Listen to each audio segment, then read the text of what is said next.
Querido Deus, soberano Pai, somos gratos ao Senhor por mais esse dia que o Senhor nos concede estarmos na Tua presença, por mais essa dádiva, a oportunidade de respirar. Meu Deus, quantos luta, peleja, batalha para ter mais alguns minutos de vida, para ter mais uma chance, e o Senhor nos concede. Estamos aqui para bendizer e honrar o Teu nome. Deus, o Senhor é bom, misericordioso, a Tua graça ela é infinita, ela não tem fim, e ela que nos sustenta. Meu Deus, abençoa cada aluno desse curso, dê-nos entendimento e sabedoria, que nós venhamos aplicar da melhor forma possível tudo que nós venhamos aprender da parte do Senhor. Ser conosco, o desejo do nosso coração é poder ajudar alguém, auxiliar alguém com a interpretação correta da Tua palavra. É a oração dos santos, é a oração que nós fazemos, confiando na Tua presença, em nome de Jesus Cristo. Amém. Amém?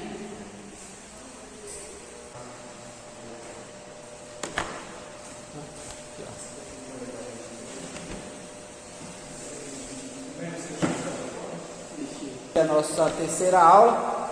A segunda aula, ela está disponível na nossa playlist, no canal lá do curso.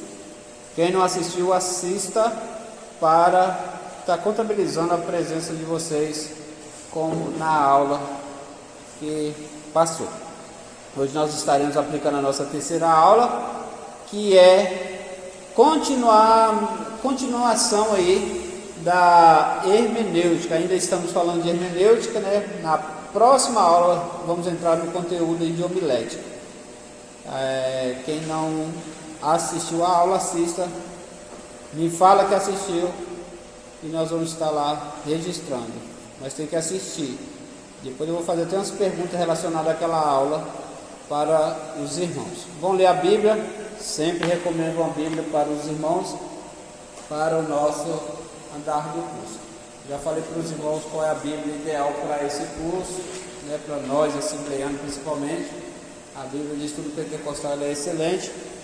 Você tem que ter uma Bíblia de estudo. No caso, é essa Bíblia de Estudo Pentecostal. É uma Bíblia que vai te ajudar nos seus sermões, seus ensinos. Texto bíblico, vão lá, abrir as vossas Bíblias em 2 Timóteo, carta de Paulo a Timóteo, a igreja que estava na responsabilidade de Timóteo. A nossa aula hoje é a aula 3, que traz por título Métodos de Estudo da Bíblia. Métodos de Estudo da Bíblia é a aula que nós vamos aplicar no dia de hoje. Mas antes de entrar, ou seja, já falando da lição, nós vamos ler o texto bíblico que se encontra em 2ª carta de Paulo a Timóteo, capítulo 2, versículo 15. Todos acharam? Diz assim, a minha versão um pouquinho atualizada, vai ter um pouco de diferença dos irmãos, mas o sentido será o mesmo. Diz assim: procura, isto sim, apresentar-te aprovado diante de Deus, como obreiro que não tem do que se envergonhar e que maneja corretamente a palavra da verdade. 2 Timóteo, capítulo 2, versículo 15. Na versão de vocês, alguém lê, Emerson. Procura apresentar-te a Deus aprovado, como obreiro que não tem do que se envergonhar, maneja bem a palavra da verdade. Então, esse texto, ele nem precisa de uma aplicação em cima dele, que ele está muito óbvio, né? Ele é muito claro a sua explicação. Se eu perguntar a qualquer um de vocês aqui, vocês vão me explicar claramente o que esse texto está dizendo. Por exemplo, eu falar para vocês, qual é o sentido, qual é a aplicação, qual é a exegese desse texto aí? Vocês vão dizer uma coisa que eu sempre prego para vocês, que eu sempre ensino para vocês, que nós temos uma segunda chamada. Nós fomos chamados à salvação. Todos que estão aqui foi chamado para a salvação. Mas a maioria tem uma chamada ao ministério. E quando nós fomos chamados para o ministério, isso exige um pouco mais de nós. Isso é evidente, isso exige de nós. Nós temos obrigação de ter algo a mais. É algo que eu sempre falo para vocês e nós temos que ir atrás disso aí. Então o texto em si, ele procura, a partir de agora você teve uma chamada, a partir de agora você foi chamado. Então é seu dever procurar, não é Deus que vai te procurar não. Você já foi salvo, você já teve a chamada. Agora procura, você procura, está entendendo?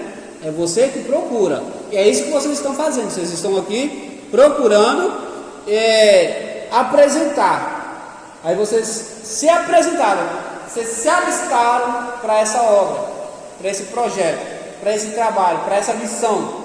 Vocês se apresentaram. O interessante, com base nesse texto, é que ninguém está aqui por obrigação. Ninguém está aqui, que se eu não estiver aqui, Deus vai fazer isso, Deus vai me matar. Não, que se eu não estiver aqui, meu filho, a minha filha vai sofrer as consequências. Se eu não estiver aqui, ai de mim, se eu não estiver aqui. Não tem nada disso. Não tem nada disso. Se você não estiver aqui, é pior para você. Outro vai estar. Mas a obra de Deus, ela não para. Se você não estiver aqui, a obra de Deus nunca vai padecer por minha conta. Daquele que faz a obra de Deus relaxadamente. Pois é, se você assumiu, você aguente. Ou não é feio. Pastor, eu percebi que isso não é para mim. Você é crente, você é irmão aqui, vou tomar ceia, vou dizimar, vou congregar. Eu não quero esse negócio de obreiro não. Isso é uma maravilha, isso é louvável. Agora, se você assumiu, aguenta as contas. Por que eu estou falando isso? Nós estamos vivendo uma época de muito mimimi. Obreiro, o pastor não pode nem chamar a atenção que o obreiro some da igreja. É uns obreiros, perdoa a expressão, calça frouxa, que o pastor vai falar mais duro, igual ultimamente o John está acompanhando ele. Quem vê no culto de quarta, no culto de domingo, só tomou pancada aqui. Só foi pancada. E se a igreja não é uma igreja sadia, uma igreja que acostumada com palavra, não, aquele pastor tá demais. Você estava na quarta, não estava, John? Você viu a pancadaria que foi aqui, né? No domingo, culto de domingo, foi diferente? Ele aplicou um culto de ensino no domingo, porque tem muita gente que está aparecendo só no domingo, e aí ele teve que ir. Então, se você não tem estrutura, se você não está preparado, então Deus não conta com covarde. A Bíblia é repleta disso. Deus não conta com covarde. Por que eu estou falando? Porque se você se alistou, você não está obrigado, não tem uma arma apontada para você falando, você tem que ser obreiro, você tem que ser um líder, você tem que ser um professor. Não tem palavra aqui para isso. A obra de Deus, ela é voluntária. Nós recebemos de tão bom grado a graça, e agora nós retribuímos a graça fazendo algo para Deus. Então você se apresenta, você se apresentou. Então quando o pastor puxa a sua orelha, não espinha não, porque ovelha não grita não. Ovelha, e quanto mais você se mostra certo, maior você fica, maior é o seu ministério. Aí você procura, você se alistou, você se apresentou, procura apresentar-te. Aí tem agora eu procurei, eu me apresentei, e agora tem a segunda parte em cima desse texto: apresentar aprovado. Tem uma questão aí que tem que ser aprovado. Não basta apresentar, eu quero ser um obreiro, eu quero fazer a obra. Não basta, tem que ser aprovado. Como que eu vou ser aprovado? Quem é que vai me aprovar? Lembrando que quem nos aprova é Deus. É só Deus que aprova? A igreja vai aprovar. É a igreja. Quem vai dizer se você é apto ou não é a igreja. Você se alistou para servir a igreja. O obreiro, ele não tem conversa. O obreiro, ele serve a igreja. Ele serve a igreja. O obreiro, ele presta um serviço para a igreja e tem que prestar um bom serviço, porque você se ofereceu. Existem alguns tipos de chamada. Eu não vou entrar nessa questão de chamadas, mas existe a chamada de Deus, a chamada do homem e aquele que se oferece. Pode ser que alguns dê certo, mas eu não vou focar nisso. Só que quando você se apresentou, você tem que apresentar aprovado. Como que é isso? Eu fui chamado para o diaconato. Epa, agora eu tenho que me dedicar mais. Vou estudar mais, porque eu tenho que cuidar com cuidado, com zelo das coisas de Deus. Eu tenho que apresentar algo a mais. Eu não tenho que ser melhor, eu não vou ser melhor que ninguém, porque nós não temos essa condição de ser melhor que ninguém perante Deus. Mas nós temos condições de fazer melhor. Fazer o melhor nós temos condições. Mas não, mas você tem condições de fazer o melhor, então faça. Mas eu estou indo para a igreja. Mas você não está servindo fulano, você serve a Cristo, então você vai para a igreja. Mas a irmã falou isso comigo. Você serve a Deus, você não serve a irmã. Porque não, você se apresentou a Deus, e Deus vai confirmar a sua chamada quando você se apresentar. Então, não basta se apresentar a Deus, o obreiro ele tem que se apresentar aprovado. Ele vai apresentar aprovado quando a igreja vê em você condições de se apresentar, de exercer o ministério a qual você foi chamado. Ainda desse texto, que não tem do que se envergonhar. O que é isso? Não tem do que se envergonhar perante a igreja e perante os outros. As pessoas têm que olhar para você e ver que realmente você representa Cristo na terra. Por que eu sempre vou bater nessa tecla? Porque o evangelismo no testemunho fala mais do que as palavras. O testemunho tem até uma frase, que diz que a fala convence, mas o exemplo arrasta multidões. Eu falar aqui, vocês podem até botar em prática, mas vocês veem eu fazendo, vocês não, realmente ele prega o que vive. Então, o testemunho, e isso é muito importante para o ímpio, porque eu dei carona no rapaz ali agora, até aqui, e ele me abordou um tema, falando, ele gosta de chamar os outros de varão. O cara que me chama de varão, eu costumo chamar ele de varão também, mas não é uma prática minha. Mas ele me chama, varão. E as pessoas do mundo, elas não têm conhecimento de Bíblia, mas eles cobram da gente doutrina e isso, não sei o quê, falam assim, você não é crente, não é isso?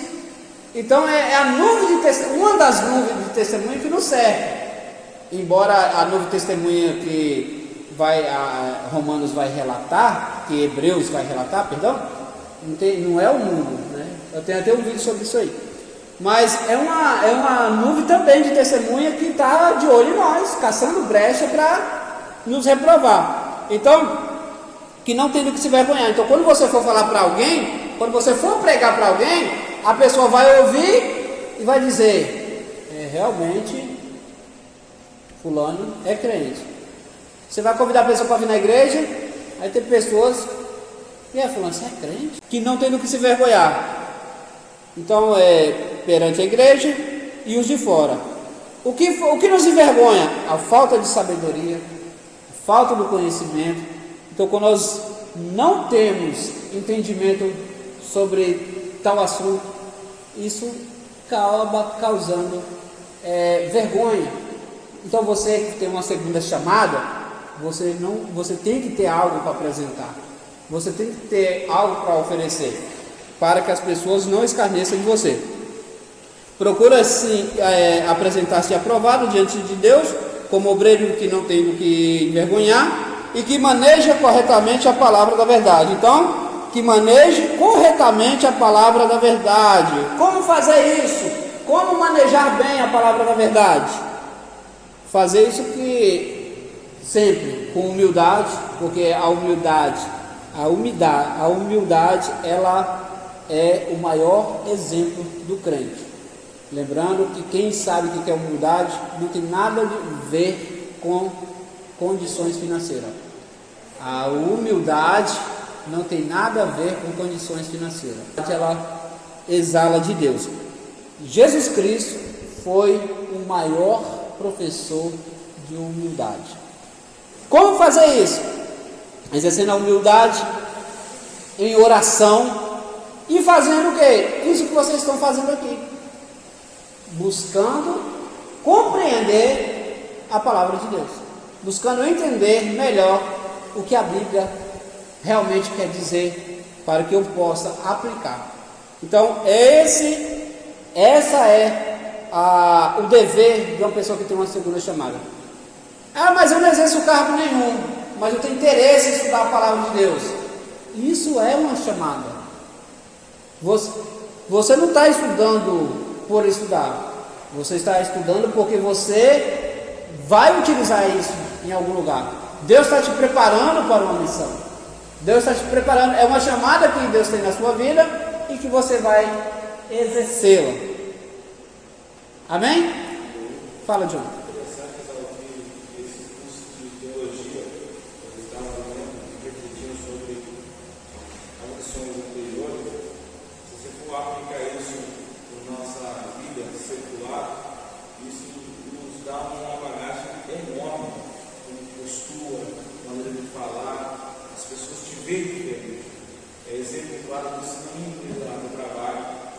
Você chegar falando, olha, eu sou crente, ou eu sou assembleano, não. O meu comportamento também é uma maneira de falar. A pessoa chega assim, você é cristão, né? Isso é prazeroso. Lógico que é. A pessoa te reconhece pessoalmente, se portar, de falar, isso é importante. E igual para quem não é o que é novo, assim, disse não é o de mim, isso aqui para ele, você pode ter certeza. Soma. Vai somar muito. Tem gente que já me questionou, eu já até falei isso para os irmãos. Tem gente que já me questionou quando eu falava que eu cursava teologia. Mas você vai ser pastor? Eu falei, não tem plano nenhum de ser pastor. Mas para que então você estava estudando teologia? Quem estuda teologia não é para ser pastor? Eu falei, nem sempre, por que eles indagam isso? Porque geralmente quem estuda teologia por que você vai estudar teologia se não vai, no mercado de trabalho você não vai ter uma porta, entre aspas? É só nível de conhecimento. Só que as coisas vão acontecendo. Talvez aí a pessoa vai fazer um bacharel em teologia, depois faz uma pós, aí depois vai fazer um doutorado, as coisas vão surgindo, as portas vão se abrindo. Então, mas você foi ali na intenção de só adquirir conhecimento. E as coisas vão acontecendo. O que o Johnny abordou é interessante, que as pessoas te conhecem pelo falar, te identificam pelo falar. Testemunho. Não é falar, eu estou falando para o Emerson. Não, eu estou conversando com o Kemuel, mas o Emerson está ouvindo a forma que eu falo com ele. Esse rapaz é diferente. Tem algo diferente. Só que eu não estou falando de nível de palavras complexas, porque eu já ensinei isso para os irmãos. Que não é inteligente, foi até um livro que eu li, já falei para os irmãos que não é inteligente você falar de nível acadêmico com um público que não tem conhecimento. Então você vai aplicar de acordo com o seu público. Eu estava conversando com alguns dos irmãos, eu até falei, quando eu vou lecionar na escola bíblica dominical para aqui, para as velhinhas daqui, eu gosto quando o irmão Saúl explica, quando ele dá aula, porque eu falo no linguajar que as irmãs vão entender. Agora eu vou chegar aqui e vou ficar falando de exegese, de hermenêutica, de exegese, tanta palavra que a gente não consegue nem pronunciar. Eu vou ficar falando isso aqui, a irmã chega aqui e fala, nossa, aquele irmão é chato. Essa foi desse jeito, irmão. Nossa, eu não gosto daquele irmão, não, ele é muito chato, ele é exibido. Aquele irmão é exibido. Então, nós temos que ser o mais claro possível. O evangelho, ele é simples. Então, isso aí é a nossa introdução. Então, nós vamos continuar falando de hermenêutica. Na próxima aula nós já vamos entrar aí na questão de homilética. Hoje nós vamos falar de métodos de estudo da Bíblia. Assistam a aula anterior. Assista para me registrar. Depois vou fazer a chamada. Pega seu livro, quem tem um livro. vamos entrar aí agora no nosso texto. É uma lição pequena, dá para vocês participar bastante aí. Métodos de estudo da Bíblia. Nós vamos falar sobre métodos, né, que é o caminho para chegar a um fim. Métodos é algo que você utiliza para concluir algo. Então é um modo e um procedimento técnico e científico, é um conjunto aí para nós chegar aonde nós queremos. A definição inicial aí é caminho para chegar ao fim, né, ou a um alvo, um método, além de, sem dúvida, ser uma ciência, uma arte, ou seja, a hermenêutica é a arte da interpretação. Então o método também é uma arte, é uma ciência, é um meio para me chegar à conclusão. Na aula anterior a gente comenta aí sobre o que eu devo fazer para compreender um texto bíblico, o que eu devo fazer para chegar à conclusão de um texto, o que ele realmente quer dizer, o que ele quer, o que ele transmite ali.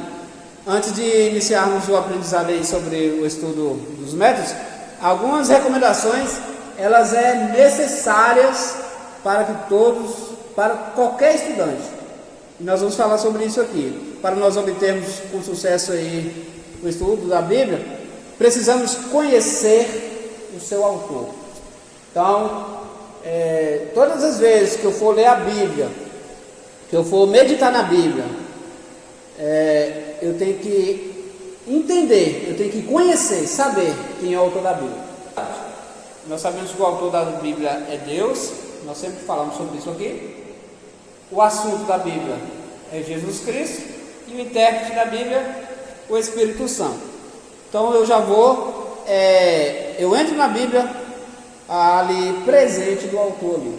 É o único livro que nos dá essa capacidade de estudar na companhia do autor.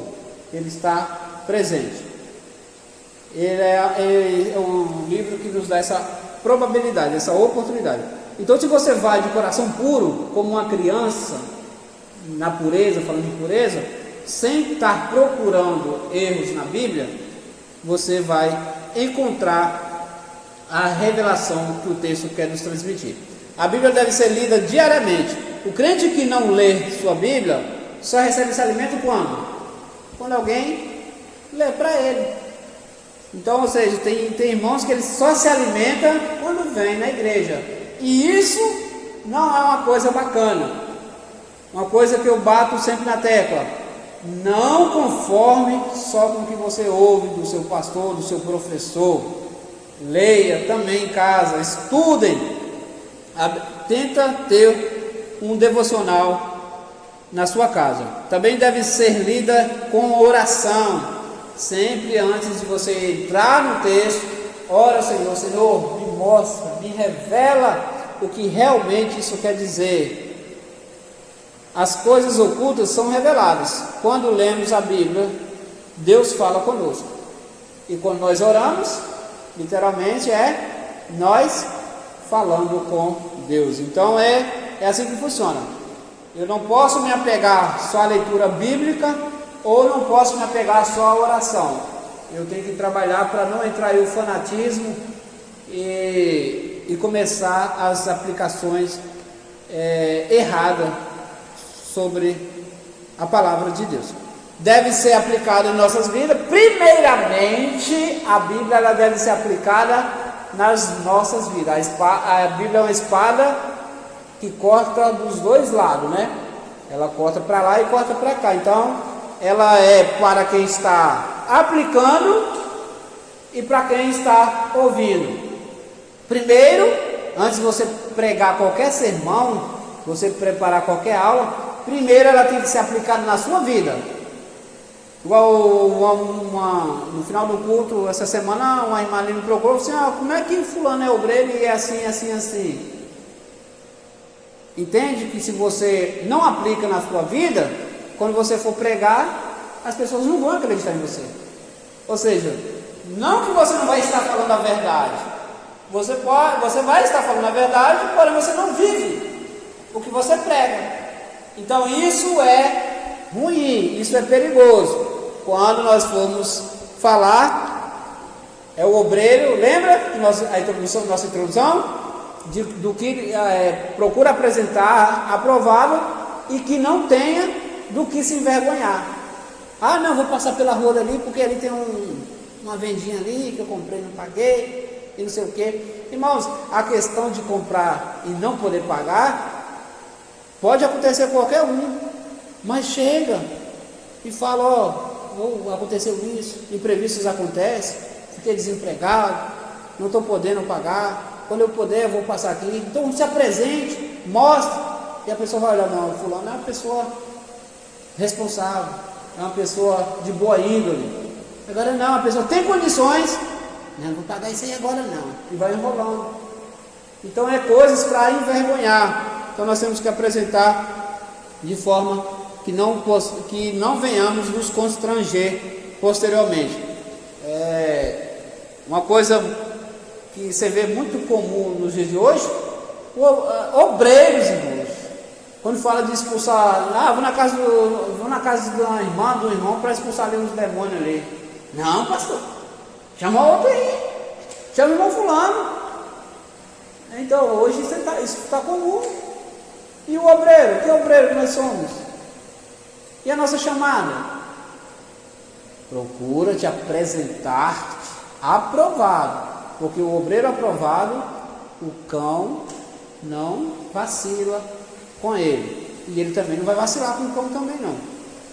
Há vários métodos que podem ser utilizados aí para o estudo da Bíblia. Então hoje nós vamos ver isso aí, quais as formas para nós preparar alguns sermões, alguma aula. Nós vamos ver alguns métodos. Para início aí no ponto 1 aí do livro de vocês, temos um método analítico, que a propósito já se diz por si mesmo, né? Analítico aí vem de análise, é analisar, né? A decomposição de um todo, ou seja, você vai ver tudo, vai analisar ali nos pormenores, parte, exame de cada parte, e investigar ali detalhe por detalhe. Esse é o método analítico, dá discernimento do que pode ser aplicado para o seu dia. Agora veremos algumas orientações iniciais para o começo do estudo. Inicie uma leitura diretamente no texto. Toda vez que você quer extrair algo de um texto, que você vai buscar, foca no texto ali, começa a ler o texto. Antes de tudo, leia, sem uso de... Você que é um estudante, quando você quer extrair uma informação de um texto, você vai ler ele primeiramente, sem marca-texto, sem caneta, sem celular, sem dicionário.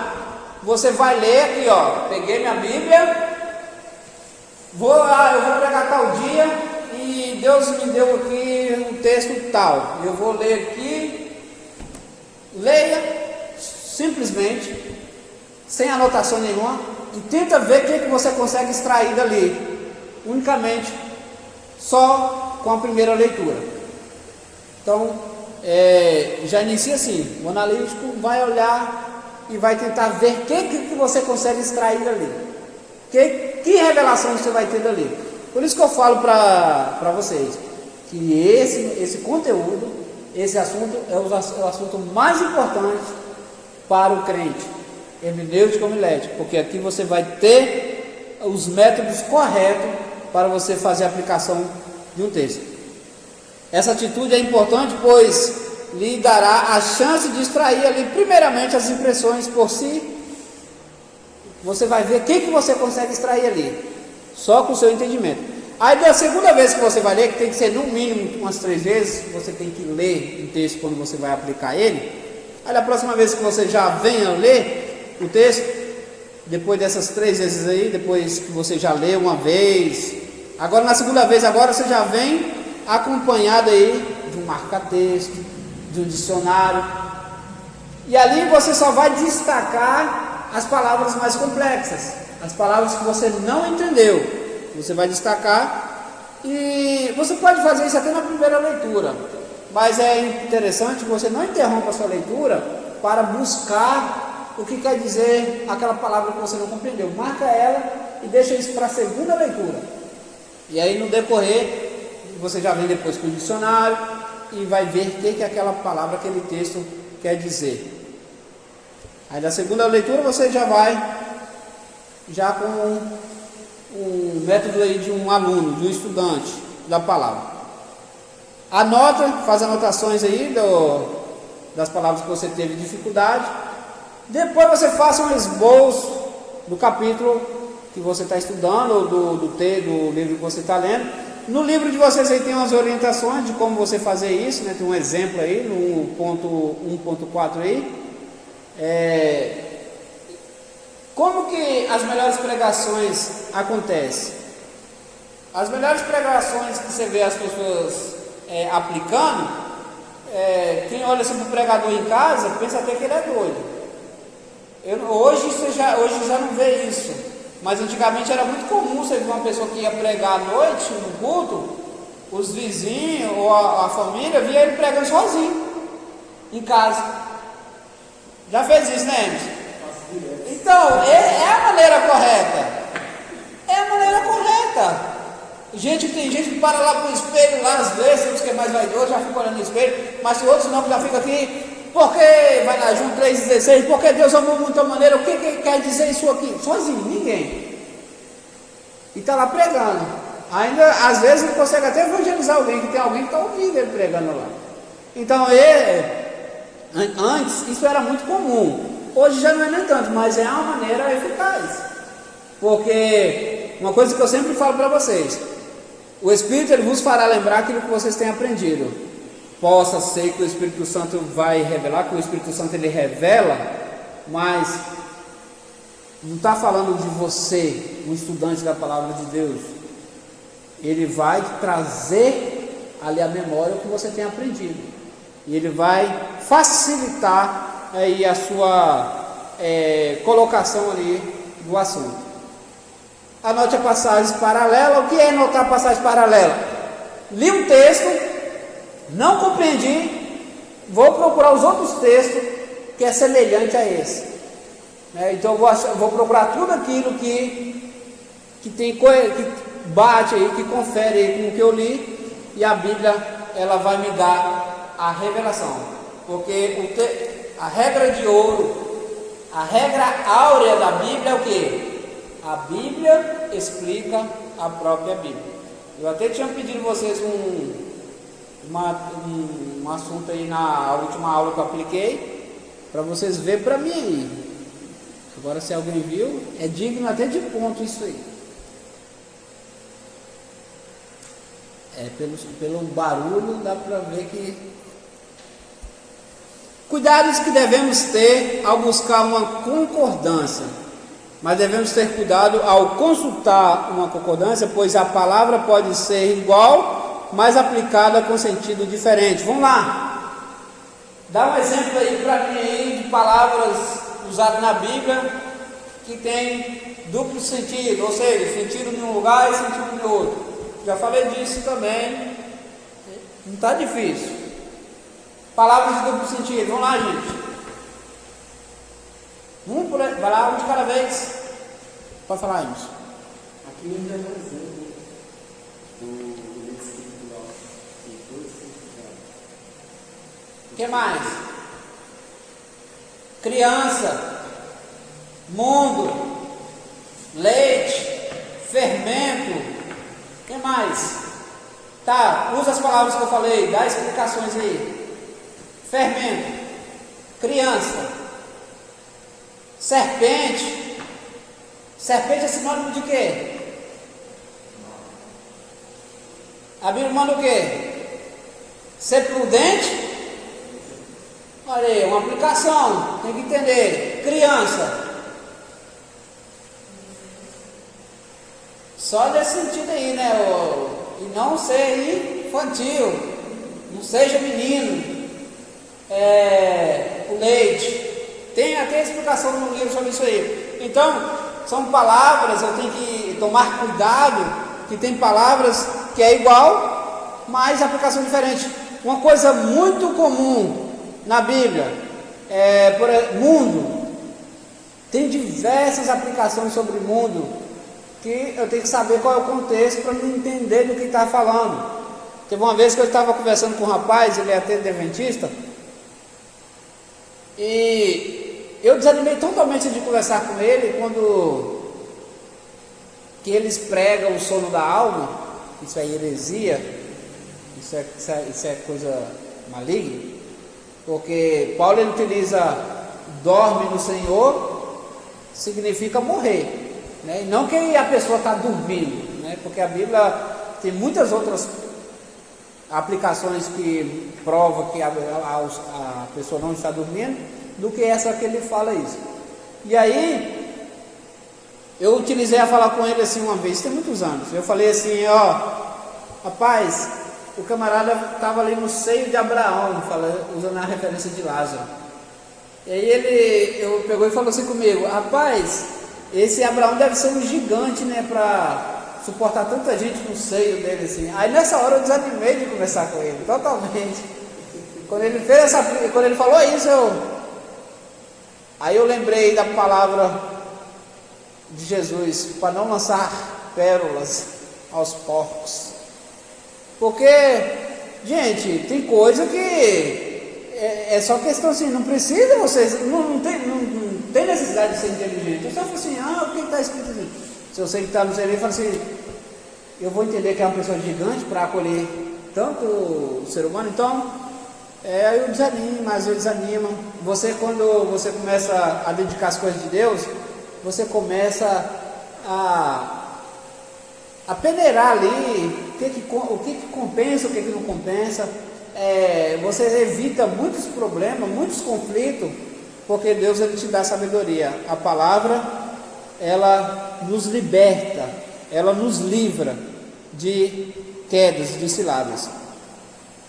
Você está fazendo aí um estudo sobre alimento, aí vai achar aí a palavra leite.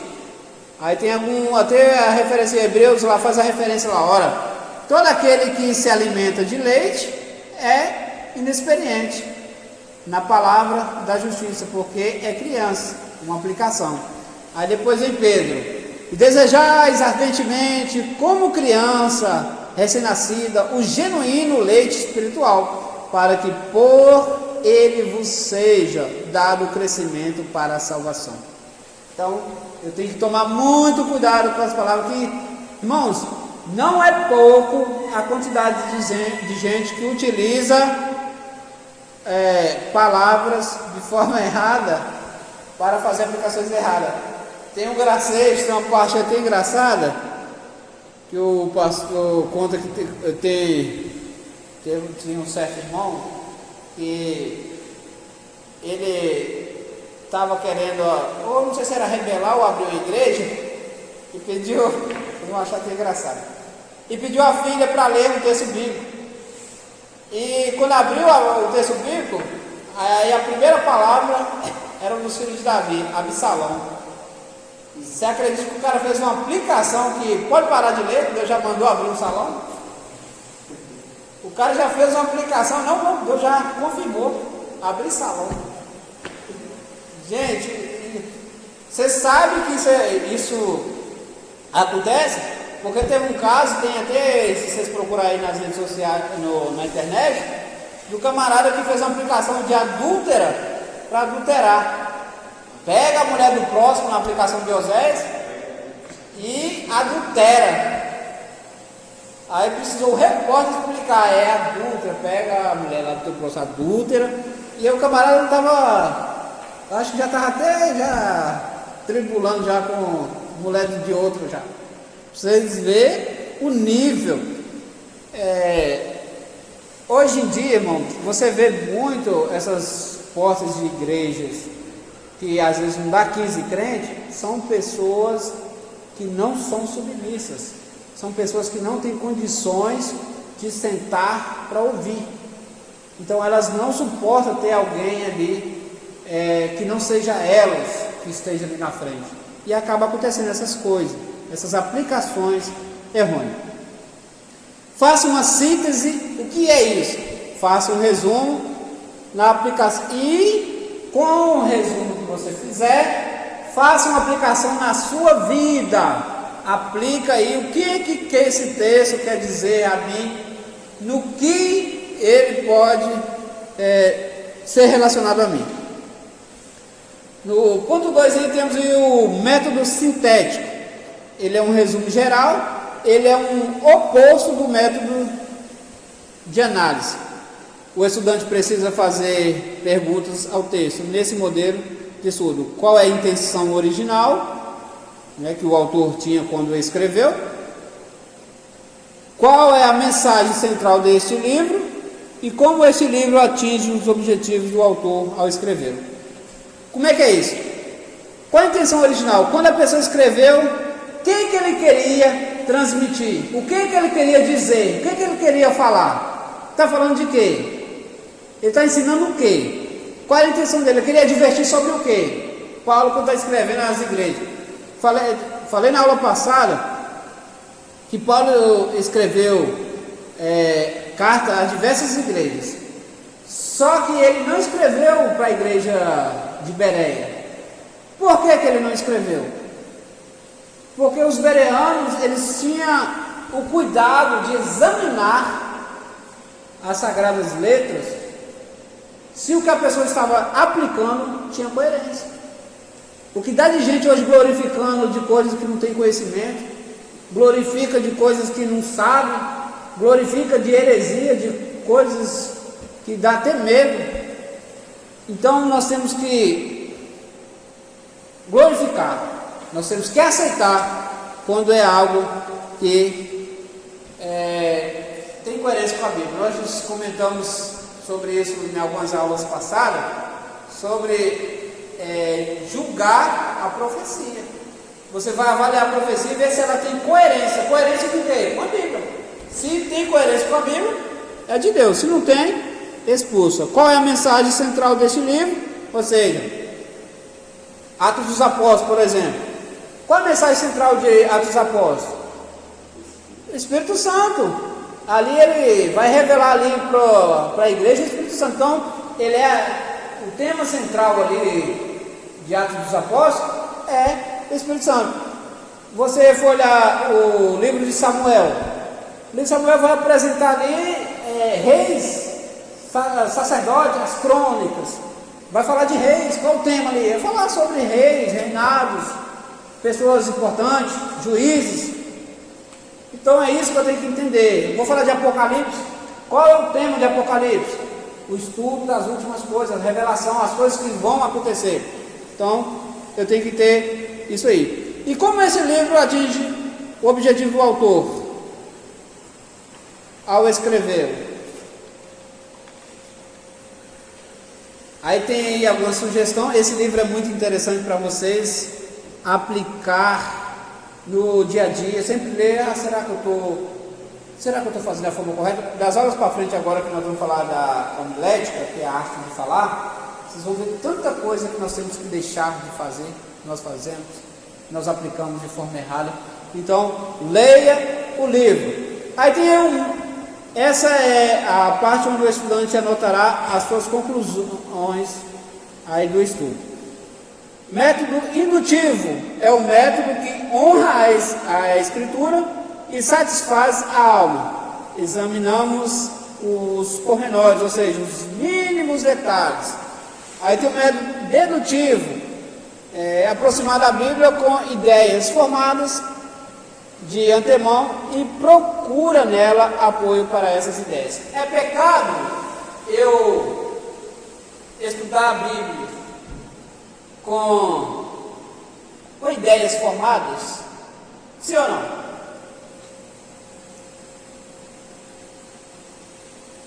Ideias formadas que eu digo assim, eu já penso alguma coisa sobre isso.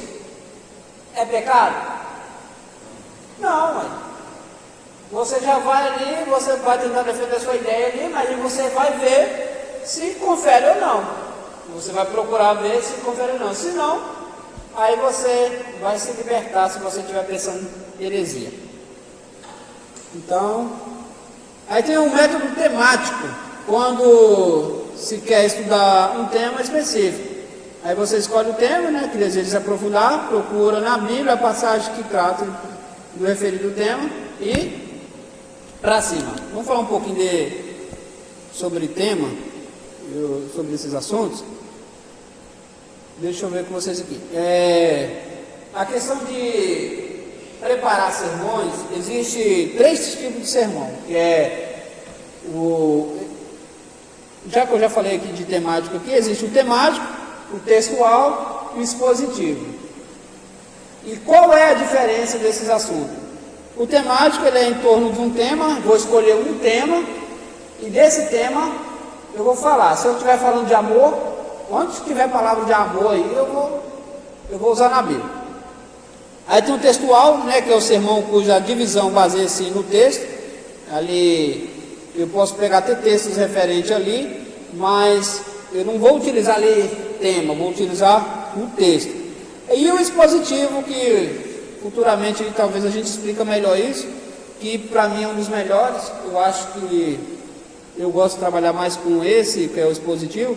É o sermão que é estruturado só em torno do texto, ou seja, você tenta aplicar o que realmente o texto quer dizer. Então você foca ali no texto expositivo, que você não foge, você não sai dali do texto onde você está pregando. O objetivo do estudo temático, o objetivo desse estudo é se aprofundar em um tema escolhido, acabei de dizer. Você poderá usar toda a Bíblia, ou seja, onde tiver assunto você vai falar, e vai selecionar os versículos aí. Método biográfico. O que é bio? Vida, grafia, escrito. Então você vai procurar extrair verdades teológicas, morais, sociais, tendo por base a vida de um personagem da Bíblia. Exemplo, se eu for falar de Pedro, tem um exemplo aí na frente aí. Eu vou me aprofundar quem era Pedro, o que era Pedro, mas à frente a gente comenta um pouco sobre isso aí. O aluno procura fazer uma investigação aí sobre a vida do personagem a qual ele escolheu. A importância de estudar esse método. Os personagens bíblicos tiveram momentos de crise. E aí, com base nessas crises que eles tiveram, com isso que eles passaram aí eu vou tentar extrair os ensinamentos em cima disso aí, para a minha vida, para os dias de hoje. Porque, que situação que as pessoas viveram, e aí eu vou tentar extrair algum ensinamento disso aí. Você escolhe aí qual o personagem a ser estudado e para cima. Faça um resumo geral sobre a vida do personagem, no máximo em 3 linhas. Tem até exemplo aí para vocês. Por exemplo, o apóstolo, se eu falar aí do apóstolo que andou pessoalmente com Jesus e teve grande destaque na igreja primitiva em Jerusalém, um dos 3 discípulos, falando de Pedro. Se eu utilizar Pedro, eu já iniciei falando de Pedro, e aí eu vou entrar aí, vou procurar aí qual é o nome, que é interessante você fazer isso aqui, quando você vai aplicar algo. Vou focar nisso aqui um pouquinho. Como assim é interessante? Tem coisas, irmãos, que às vezes eu vou pregar, eu não preciso focar nos mínimos detalhes. Então eu não preciso aqui, ó, para vocês aqui, eu não preciso chegar aqui e contar aqui, eu vou falar sobre a história de Davi. Eu não preciso chegar assim, ó, Davi era o filho de Jessé, e Davi era pastor de ovelhas, e se eu quero falar lá sobre o adultério de Davi, por exemplo. Eu não preciso contar quem era Davi, de onde surgiu Davi, como que aconteceu Davi, porque vocês já sabem da história, vocês já compreendem. Porque se eu focar nesses mínimos detalhes, eu vou tomar tempo e às vezes eu não consigo concluir a aplicação que eu quero fazer. Então tem coisas que você tem que avaliar. Mas já tem situações que você vai ter que ir nos mínimos detalhes. É assim, por exemplo, se você estiver pregando para uma pessoa que não tem conhecimento nenhum, se você estiver evangelizando, e você vai ter que explicar detalhe por detalhe, porque a pessoa quer acompanhar ali, quer entender. Às vezes você, quando vai detalhar o assunto, você acaba saindo como chato. Não digo quando você volta no tempo, você vai aplicar coisas que aconteceu lá e que não está revelado na Bíblia. Você vai buscar o contexto histórico e você vai fazer uma aplicação. Você vai dar um exemplo. Por que Paulo e Barnabé levou o nome de Hermes e Zeus? Então você vai voltar. Irmãos, eles ganharam esse nome aí porque tinha um panteão naquele tempo. O que é o panteão? Era ali onde reunia os deuses ali dos gregos, onde ali tinha ali Zeus como maioral, e tinha ali Hermes, que era o deus da fala, da escrita. Então, os gregos romanos, eles acreditavam muito na mitologia, e essa mitologia era composta de Zeus, Hermes, Hera, Afrodite, Hades e diversas outras coisas. E aí você vai explicar. Você vai explicar porque você está aplicando coisas que era o pensamento de antigamente, só que ali o pessoal não tem entendimento. Aí você, foi por isso que o pessoal, quando ali ouviu Paulo falando, mas Barnabé, eles quiseram ali prestar sacrifício, porque achou que era Zeus e Hermes que estavam ali. Então, é dessa forma que eu vou entrar em detalhes. Mas quando é um público que já entende do que eu estou falando, então eu vou no foco, na revelação que eu extraí, que o Espírito Santo me deu, e vou expor ali para a igreja.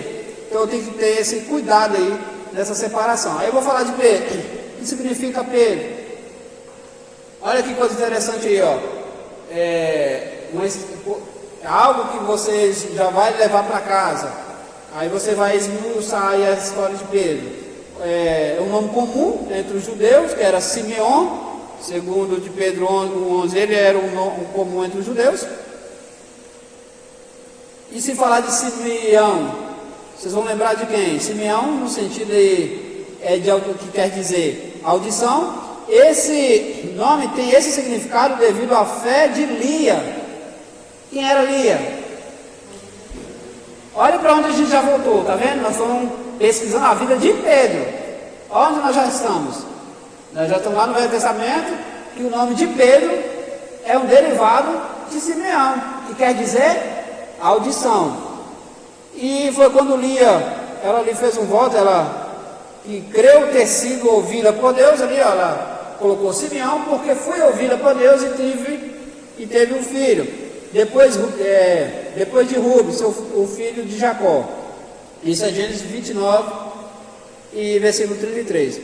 Enquanto que o significado de Simão no hebraico é audição, Simão Pedro. Jesus mudou esse nome para quê? Pedro, que significa pedregulho ou pequenas pedras. Aí passou a ser Simão Pedro. Então nós estamos na história de um camarada, eu estou aplicando, eu estou fazendo uma biografia de Pedro. Eu estou voltando para mostrar quem é Pedro. Simão era filho de Jonas, nasceu em Betsaida, assim como seu irmão André, fixou residência em Cafarnaum, da Galiléia, que era banhada pelo lago Genezaré, também chamado de Mar de Tiberíades, ou Mar da Galiléia. Trabalhava com Tiago e João, filhos de Zebedeu. Depois mudaram para Cafarnaum, Marcos 1. Era casado, mas pouco se conhece sobre a sua vida íntima antes da convenção. Então, que Pedro era casado, isso é muito comum. E um assunto que nós temos aí sobre uma confirmação sobre o casamento de Pedro é que Jesus ele cura aí a sogra de Pedro, Tem gente que faz gracejo que fala que Pedro negou a Jesus porque ele curou a sogra dele. Mas a gente sabe que isso não tem nada a ver com a Bíblia. Então, Jesus curou que ela tinha uma grande febre. E depois que Jesus curou, juntamente ali com Pedro, ela foi servi-los. Depois Marcos também conta um pouco sobre isso aí. Pedro levava consigo a sua esposa, nas suas missões apostólicas, até para ajudar ali na hora de servir alguma alimentação, ou preparar alguma coisa. Então a esposa de Pedro estava junto com ele. Quem vai relatar isso aí é um fato mencionado aí pelo bibliógrafo Clemente de Alexandria no ano 190. Ele vai escrever que ela foi presa por soldados de Nero e sofreu martírio em Roma, provavelmente no ano 64 ou 65. Coisa que nós extraímos aí desse trabalho de Pedro, que ele carregava sua esposa, é que nós vamos ver aqui algumas coisas sobre a vida de Pedro agora, e uma dessas coisas que a gente vê é que Pedro ele se destacava. Dos três, Pedro é o mais mencionado. Toda vez que vai mencionar o nome dos três na Bíblia, ou dos discípulos, quem é que vai na frente? Pedro. Isso é símbolo de liderança.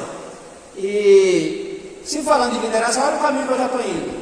Se falando de liderança, ele deixa claro que onde ele estava, a esposa estava junto.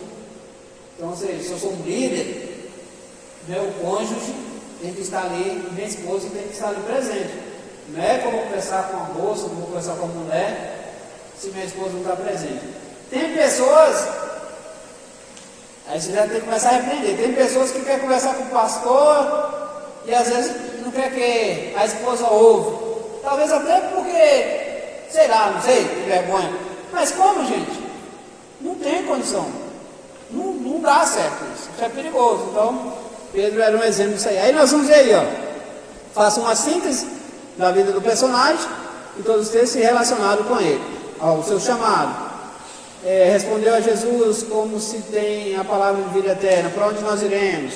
E tem diversas coisas sobre a vida de Pedro. Ele que cortou a orelha de quem que cortou a orelha? E Malco era quem? Fala para ele, irmãos. Quem era Malco? Isso aí. Por que eu pergunto isso? Por causa que às vezes é sempre uma pessoa desse escapulir. Malco era um soldado. Era um soldado? Era soldado, irmãos? Gente, Malco era soldado?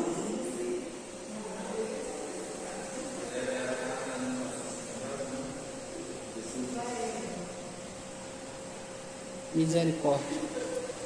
Gente, tudo, por isso que eu falo para vocês que a Bíblia, tudo tem um sentido, nada, nenhum ponto foi colocado na Bíblia por acaso.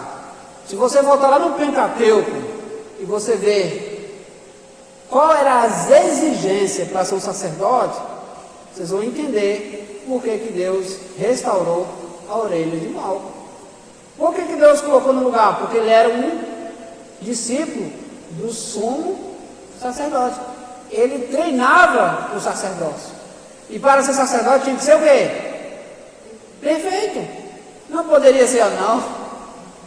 Não poderia faltar parte do corpo.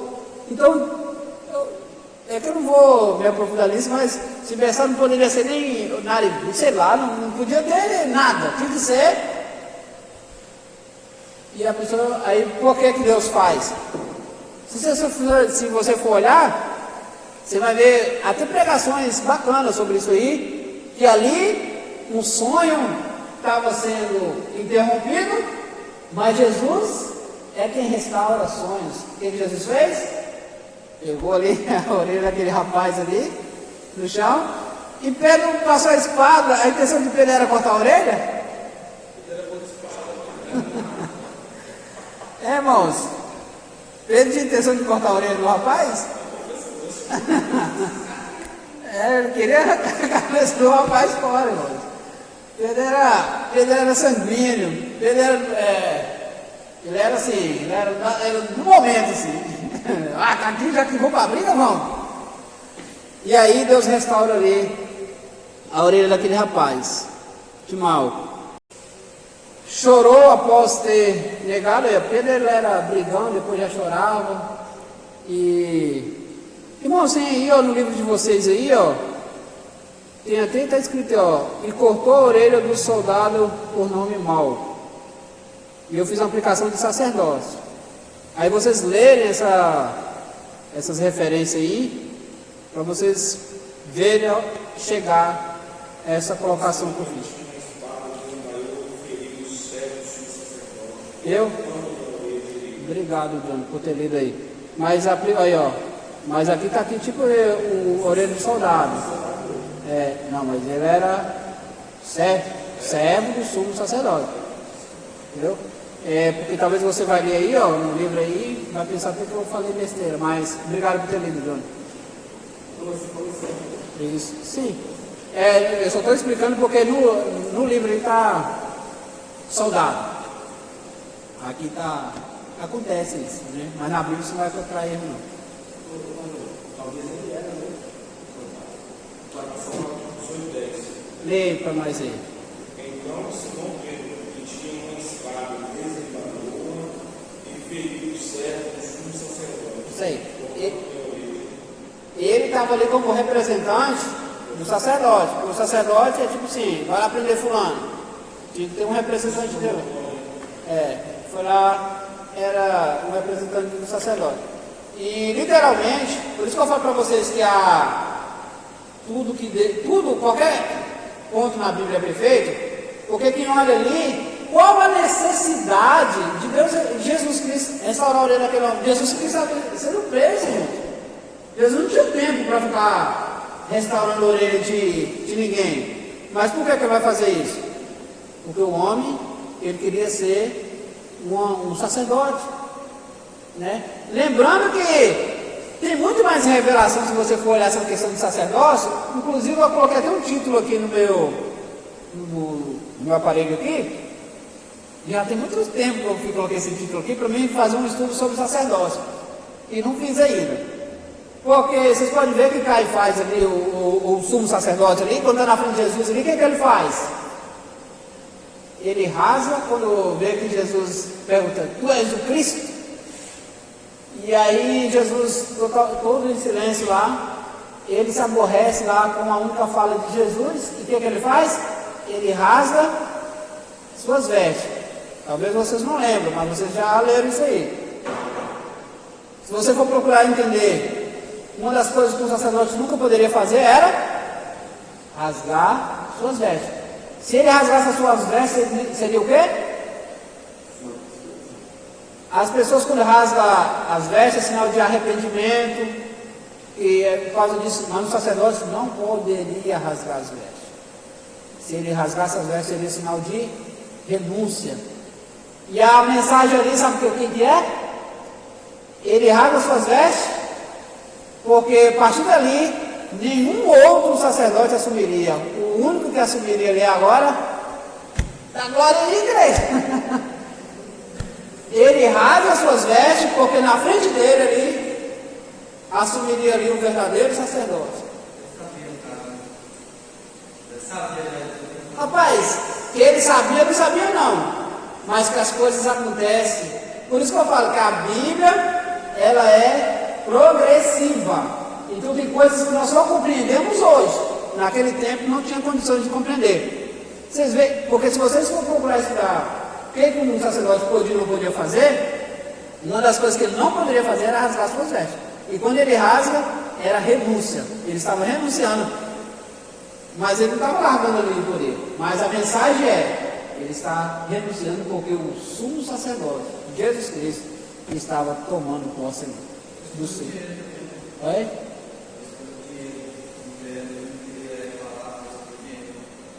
Aí ali, ele não entendia o que ele estava fazendo. Mas como eu já falei para vocês, nada na Bíblia é por acaso. Tudo tem uma revelação. Hoje nós já escrevemos aqui bastante coisa aqui, que às vezes não conseguimos ver. Mas você, por isso que eu falo, traga uma caneta, faz anotações, para depois você mastigar melhor o que nós estamos falando. Aí tem os acontecimentos de Pedro. Pedro exortou essa filha de Ananias, foi para Cesareia, na casa de Cornélio, né? Pedro pregando ali para Cornélio, através de uma visão. Aí depois identifique traços do seu caráter, tanto positivo quanto negativo. Aí vamos ter aqui alguns traços do caráter positivo de Pedro e negativo, que seria: tinha prontidão, pode ver que o nome de Pedro sempre vem na frente. Aí o ponto negativo, era inconstante, ou seja, por exemplo, o momento da espada aí, não era...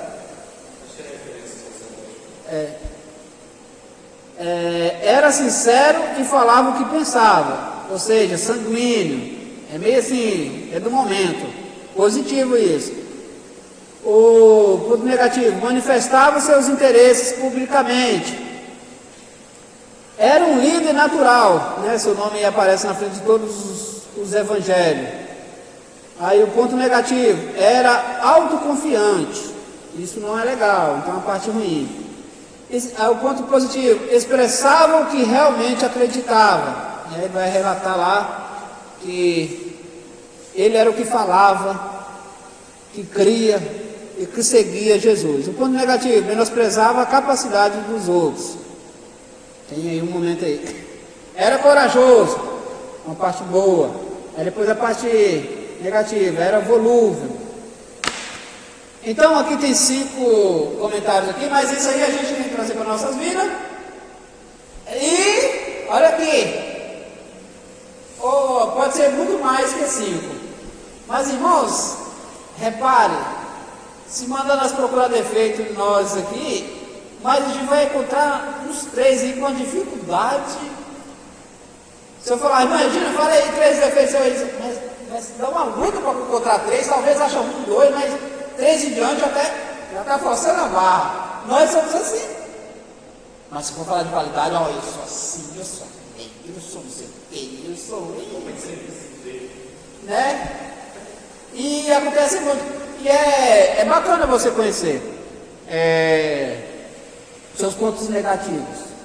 É melhor você conhecer mais os pontos negativos, porque você acaba policiando eles, né?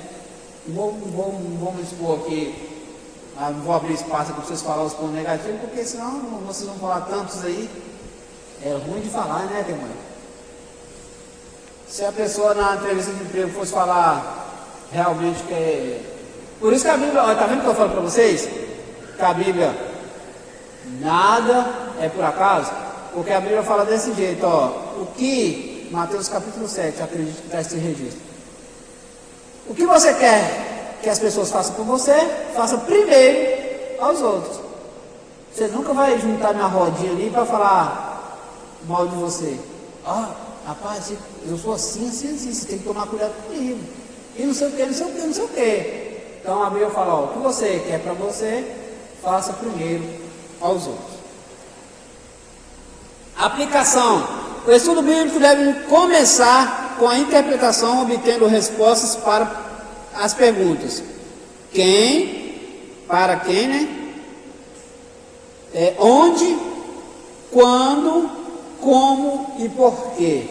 Então, se você tiver isso, você vai atingir aí. Se você todas essas perguntas aí, o que devo pôr em prática? Eu tenho que entender o que eu devo pôr em prática. Fazendo isso, a pergunta vai além do conhecimento intelectual, ela chega à dimensão da mudança de vida. Então, quando eu pergunto e põe em prática essas coisas aí, você se torna um soldado apto, habilitado. O conhecimento bíblico em relação à aplicação descrita em 2 Timóteo capítulo 3,16, mostrando-nos 4 palavras de grande importância em relação ao objetivo da aplicação: ensinar, redarguir, corrigir e instruir. Tem aí alguns estudiosos aí, o Howard e o William Hendrick, eles fazem uns comentários muito interessantes, A interpretação sem aplicação é igual a aborto. Olha que forte isso. Se eu interpretar algo e eu não aplicar, eles vão dizer que é tipo um aborto. É inútil. Eu entendi, eu compreendi, e eu não faço uso dela, eu não aplico. Aqui está falando um pouco do evangelismo. Se eu sei da salvação, se eu sei como herdar a salvação e eu não aplico, é como um aborto. A interação e a influência na aplicação. Vale ressaltar que toda aplicação deve ser feita com base no texto e contexto. Um texto só, jamais, um versículo, jamais vai ter poder de um acontecimento que o contexto não confere. Ou seja, ainda que eu leia, por exemplo, tem diversas partes na Bíblia que eu vou ler, se eu ler isolado, vai parecer heresia. Tem texto que se eu ler e não ler o contexto, vai parecer que a Bíblia está incentivando coisa errada. Só que aí vem, ó, se eu fizer assim, ponto, e continuar dessa forma, então eu tenho que saber aí a aplicação correta. Se o texto for mal interpretado, a aplicação com certeza vai ser mal aplicada também. Aí que é o perigo. Qual o significado que essa passagem tinha para o público para qual foi escrito? Portanto, vos quero fazer compreender que ninguém que fala pelo Espírito de Deus diz Jesus é anátema, ou seja, Jesus é maldito. E ninguém pode dizer que Jesus é o Senhor, senão pelo Espírito Santo. Emerson, tem pessoas hoje que falam que Jesus é o Senhor, que não está com o Espírito Santo, sim ou não? Coisa mais comum de gente falando aí que não, Jesus Cristo é o Senhor. Tem ou não tem, Luciano? Jesus Cristo é o Senhor. Tem pessoas que falam. Mas o que acontece disso, ó? Ninguém pode dizer que Jesus é o Senhor, senão pelo Espírito Santo. E aí? O que explicar disso?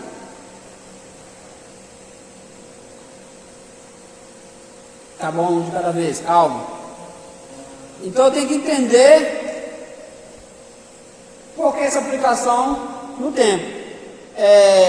Então o Senhor, aqui nesse contexto, olha só, olha para vocês verem, ó.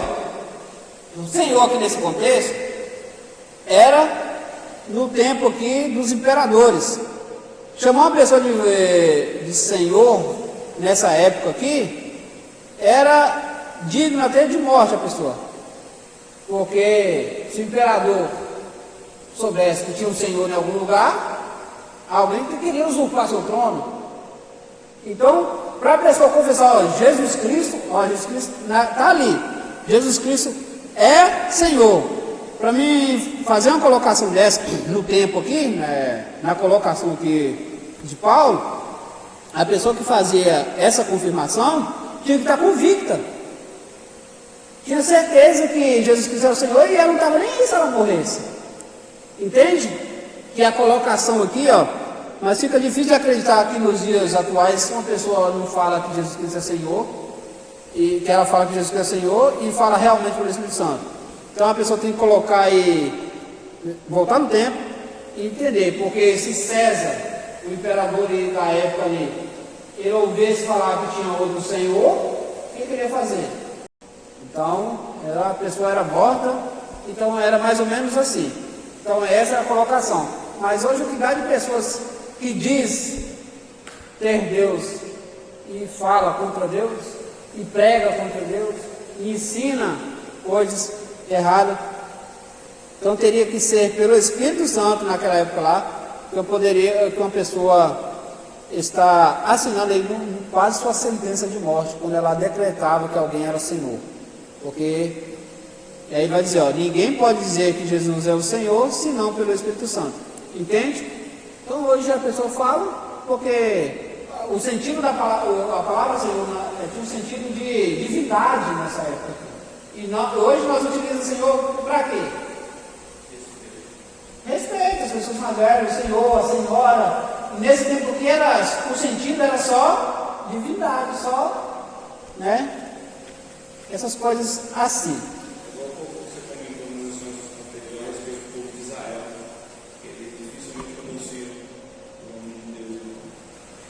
Então, é base nisso aí. Eles até fez um tetragrama lá, né?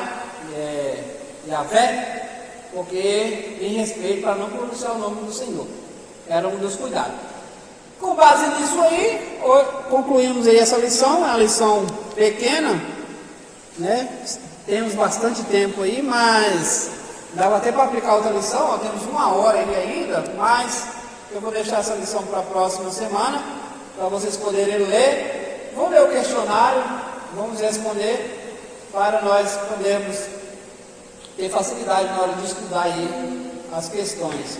Perguntas, sentimentos, emoções, se tiver, essa é a hora de falar. A referência sobre o sumo sacerdote está em Levíticos, capítulo 21, Aí, ó. versículo 10. E aquele que é o sumo sacerdote entre os seus irmãos, sobre cuja cabeça foi derramado o óleo da unção, e que é consagrado para colocar as vestes, não descobrirá a sua cabeça, nem rasgará as suas vestes. Aí, ó. Nunca rasgará, não poderia rasgar. Porque o que acontecia nesse tempo aí, John? Se o camarada fosse oferecer um fogo estranho, fulminado. A regra era: se a pessoa rasgasse as vestes, a pessoa está com as vestes rasgadas e fosse apresentar algo a Deus, o que ia acontecer com o sacerdote? Morria. Morria. Então a pessoa não podia. Então isso aí é esse qual é o texto?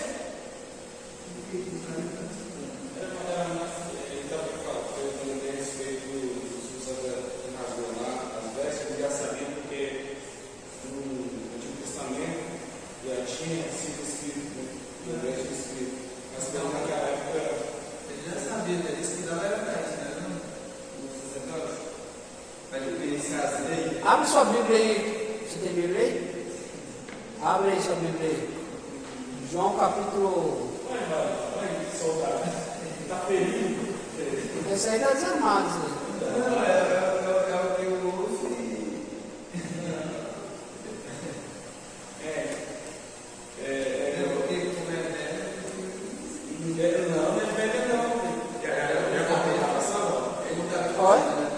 Pode falar, pai. Não, olha só. Se até aqui um obreiro, e eu falei que é mais sério. A gente não faz uso da palavra do Senhor, às vezes por relato nosso. Ele quer relato nosso. Só que o soldado só é reconhecido como soldado que está armado. E a arma que ele anda hoje é a Bíblia. Hoje em dia, o telefone aqui, eu tenho telefone, tenho Bíblia. Mas quando você não tiver o telefone, você abre o WhatsApp, você abre o TikTok, você abre o Instagram. E isso é tão assunto interessante, porque quando você está estudando em casa, você tem que tomar esse cuidado para você desviar a atenção. Isso é comum, tá? Isso é muito comum. Quando eu vejo no Ministério do Céu do Louvor, nem no presta. Só que não é quando vinha aí. A minha filha acompanhei, eu estava vendo. Vamos ver o questionário? Vamos cada um ler uma pergunta.